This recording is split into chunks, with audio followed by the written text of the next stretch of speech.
I hope you all are happy. आपके भी दिमाग में हमेशा एक डाउट बना रहता है ना कि यार ये सिंस और फॉर दोनों का क्या यूज है और ये कहाँ यूज करना है कहाँ यूज नहीं करना है, इसका डाउट कभी क्लियर नहीं होता है। So don't worry, I am here. मैं आपको बताऊंगा कि कैसे आप इनका यूज करोगे और इनका कंफ्यूजन कैसे हम दिमाग से दूर करेंगे। ओके, सो देखिए, सबसे पहले तो समझते हैं कि सिंस और फॉर दोनों चीजें यूज कहाँ होती हैं। आपने एक टेंस का नाम सुना होगा, क्या? Perfect continuous. क्या? Perfect continuous. Perfect continuous tense होता है ये, चाहे किसी का भी हो, चाहे आप लोगों का ये प्रेजेंट का हो या फिर ये आप लोगों का पास्ट का हो या फिर ये डियर लर्नर्स आपका फ्यूचर का हो। ओके, ये किसी का भी हो, प्रेजेंट का, पास्ट का, फ्यूचर का। यहां पर सिंस या फॉर का यूज होता है।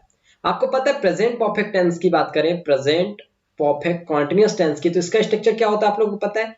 सब्जेक्ट आप लोगों का हैज या फिर हैव, देन बीन, देन क्या होता है? Fourth form the verb, then object, then since oblique for, then time. यही होता है आप लोगों का।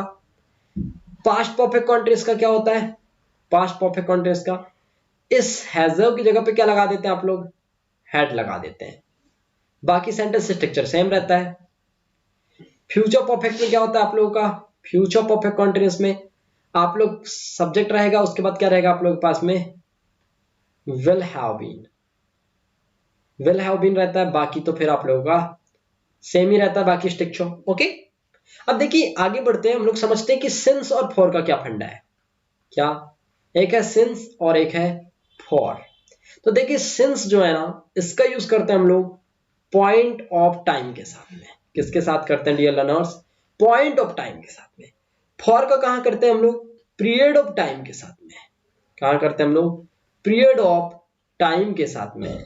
ओके, सिंस का करते हैं पॉइंट ऑफ टाइम के साथ में, फॉर का यूज करते हैं पीरियड ऑफ टाइम के साथ में। देखिए सिंस का कहने का मतलब है कि फिक्स टाइम। क्या बात की जा रही है यहां? Fix time. ओके, लेकिन यहां पर अगर मैं बात करूं टाइम फिक्स है क्या? नहीं है, टाइम फिक्स नहीं है, यहां पर है। तो देखिए फॉर का मतलब है कि कोई पर्टिकुलर टाइम नहीं है। मैंने कहा कि 2004 ये फिक्स टाइम है, लेकिन मैंने कहा है कि 4 साल फिक्स टाइम नहीं है, फिक्स टाइम नहीं है। मैंने कहा लास्ट नाइट, तो ये फिक्स टाइम है, लेकिन मैंने कहा है कि 2-4 रात पहले, तो ये कंफर्म नहीं है कि 2-4 रात पहले कौन सी वाली थी। ओके, मैंने कहा है वो वाली रात, कंफर्म नहीं है कौन सी वाली रात की बात कर रहा हूं मैं। ओके, अभी देखिए मैं आपको एक फॉर का यूज बता देता हूं, आपको सिंस के यूज अपने आप बन जाएंगे। देखो कैसे, पता है? सेकेंड। सेकेंड से बड़ा क्या होता है आपको पता है?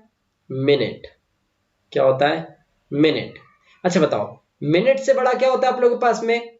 आवर। क्या होता है? आवर। आवर से बड़ा क्या होता है आप लोगों के पास में? डे। डे से बड़ा क्या होता है आप लोगों के पास में? वीक। वीक से बड़ा क्या होता है? मंथ। मंथ से बड़ा क्या होता है आप लोगों के पास में? ईयर। ईयर से बड़ा क्या होता है? सेंचुरी।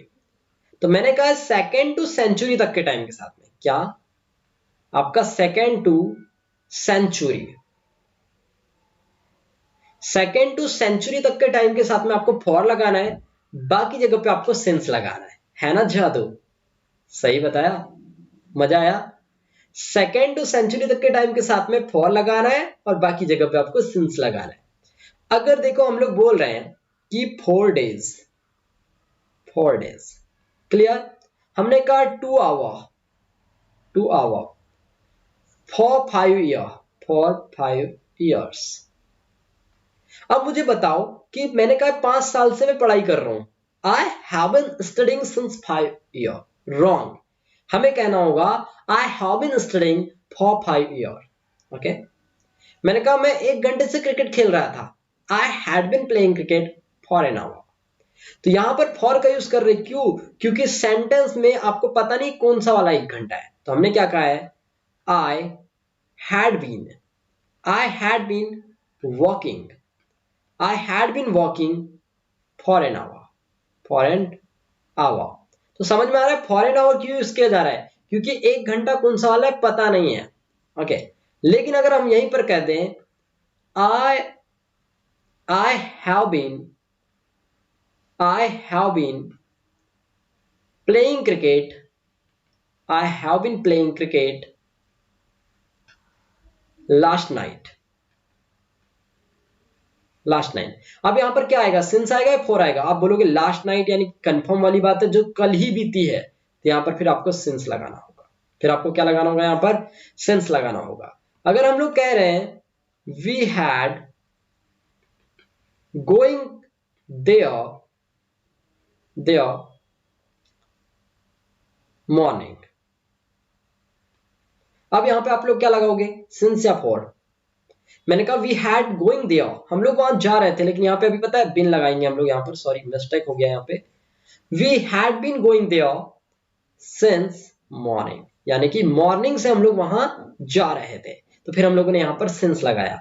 तो क्या समझ में आ रहा है हम लोगों को यहाँ पर कि सेकंड टू सेंचुरी तक के टाइम के साथ में फॉर आएगा और बाकी सभी जगह पे हमें सिंस का यूज करना होगा। Got it? Clear? Is it clear to you? Come on, जल्दी से बता दो, आ गया समझ में? ओके, सो बहुत जल्द मिलता हूं मैं आप लोगों को एक नेक्स्ट वीडियो के साथ में, तब तक के लिए bye, have a good day.